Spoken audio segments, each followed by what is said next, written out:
Good evening, everyone. David Frei, episode 5 of Viva PPC, documenting my journey running for the People's Party of Canada for the riding of Westmount and Notre-Dame-de-Grâce. For anybody wondering about the backdrop, I'm staying at a Best Western tonight. This is the last night of the road trip that I've been on with my family, and it's been an amazing road trip. We've traveled through Quebec, through New Brunswick, to Deer Island, to Grand Manan, and I have been talking to Quebecers, to New Brunswickers, to Canadians, just getting a feel for the land, a feel for their concerns, not trying to sway them or pressure them politically, just to hear what people have to say. And very timely discussions I've been having with people. Today on Twitter, I saw a post. It was a link to a USA Today article.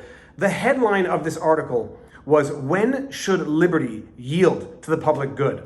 To which I tweeted, "Liberty is the greater good." And anybody thinking that the greater good involves suppression or yielding of liberty is putting the carriage in front of the horse. And I say this at a time now where in Quebec, the François Legault government is talking about implementing a vaccine passport. Just let this all sink in to everybody now.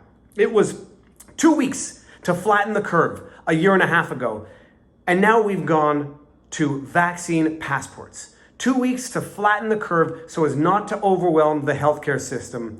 And a year and a half to 2 years later, we are now talking about requiring people to get vaccinated in order for the government to confer to them certain privileges. And I'm not using abstract terms here. I am quoting François Legault. He says, and he said it today, "There's no reason why people who made an effort to get vaccinated should be denied privileges such that those who do get vaccinated will be granted privileges." I made a joke on Twitter that, when the government takes your rights away, they're called rights, and by the time the discussion comes to return those rights to you, the government has transformed them into privileges. They literally take your rights away.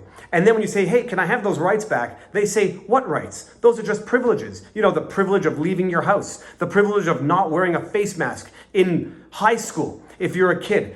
Privileges. When rights become privileges, you go from a free society to a tyrannical society. And that is where we are heading as, at the very least, a Quebec society. But Justin Trudeau of the federal government is supporting François Legault's oppression and usurpation of our fundamental constitutional rights and liberties. And the funny thing is, I talk to people on the street. I talk to people who are wearing face masks outside, who are wearing face masks inside. I know their concerns. I know their fears. I know why they're doing what they're doing. But when you have a discussion with them for a few more minutes, you can get past those fears and you get to a point where people do realize that we are losing our fundamental rights. We are literally losing our way of life. And we're losing it not out of necessity, but out of convenience. Because when I said this before and people don't fully appreciate it, the 2 weeks to flatten the curve, we have known for decades that we have had a strained healthcare system. A strained healthcare system that pre-pandemic was overloaded during flu seasons, 2018, earlier, overloaded during the flu seasons at the peak levels. This has been the case for decades. So when the pandemic hit, it strained an already strained healthcare system. That was what the 2 weeks to flatten the curve was about. It was to flatten the curve so as not to overwhelm the healthcare systems. And we've gotten there and then some.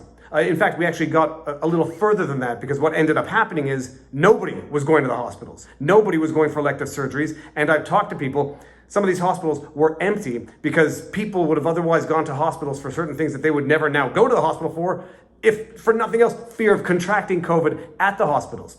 But it was 2 weeks to flatten the curve so as not to overwhelm the healthcare systems. A year and a half later, 2 years later, it is not forced vaccination because nobody is pinning you down on the streets yet to do this. But it's forced vaccinations in that if you don't get them, the government is going to deny you privileges. Setting aside the demographic discussion of the vaccination debate and whether or not denying privileges to certain demographics who are more than others not vaccinated, setting aside that question, especially come from the party who say that they are pro-minority rights, anti-racist, and so on and so forth. Setting aside that entire question, which is a very legitimate, very serious question, we're getting to the point now where the government is literally saying they're going to deny you privileges unless you get double vaccinated. This is not a country with a constitution. This is not a country that respects fundamental rights and freedoms, but above all else, this is not a country with a government that assumes the consequences of their own mistakes. We had a healthcare system that was strained for years. We have been in a pandemic for going on 2 years now. What has the government done in the meantime, in the last 2 years, to ramp up our healthcare system, to remedy some of the historical problems that we had already known affected it? What have they done? François Legault government has spent $150 million a year, $13 million a month on COVID ads, COVID awareness. But when you're spending $150 million a year on advertising of the problem and not solving the problem, you can question where the problem actually lies and what the government is able to do to actually remedy the problem. The problem might have been COVID to some extent, but the bigger problem was always our underlying overwhelmed healthcare system. And the government, being what it is, instead of fixing the actual problem, put a little Band-Aid, spend $150 million on advertising while telling the hospitals to cut back on their costs. Ironic, but unbelievable, yet believable. And what ends up happening at the end of the day? The government, in order to cover for their own mistakes, cover for their own inabilities to govern properly, now come in with even more stringent rules for the citizenry.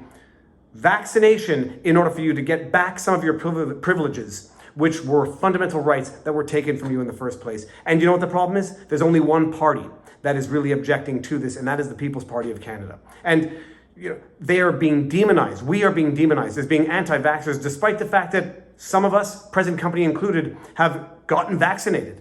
But we are now being called anti-vaxxers if we oppose a vaccine passport, if we oppose predicating your rights, not your privileges, your rights on compelled vaccination, because that's what this is. This is compelled vaccination, because when people deprive you of your rights in order to get you to do something, that is called compulsion, that is called coercion, that is called vitiating consent. And that is exactly what the government is doing right now in order to compel people to get this vaccine under the pretext that it's going to solve the problems when they know darn well it's not going to, because the underlying problem of the healthcare system is still going to be there. They will have done nothing to remedy that problem. All they will have done is spent $150 million in ads, in COVID awareness ads. The sole purpose of that is to buy off the media and to ensure that the media becomes dependent on that COVID advertising revenue so that they no longer question the government under the fear that the government pulls those ads revenues from these legacy media outlets that need the money, and they then become beholden to the message of the government, and we lose both our freedoms, our media, and the government just goes on being irresponsible. Okay, with that said, stay tuned for episode 6. If you want to support the party and support my run for office, links are in the pinned comment. But most importantly, to leave you with a bit of optimism, a lot more people think like me than are out there being vocal, and there will come a point at which it will become cool to become vocal and to start saying enough is enough, we have rights, and the government cannot take away our rights under the pretext, under the promise, the endless moving goalposts that you will get your freedoms back when. It's the end of it. We're going to get our freedoms back now, and the way to do that is to vote out the people who have taken your freedoms from you and to vote in the people who respect your freedoms. With that said, peace.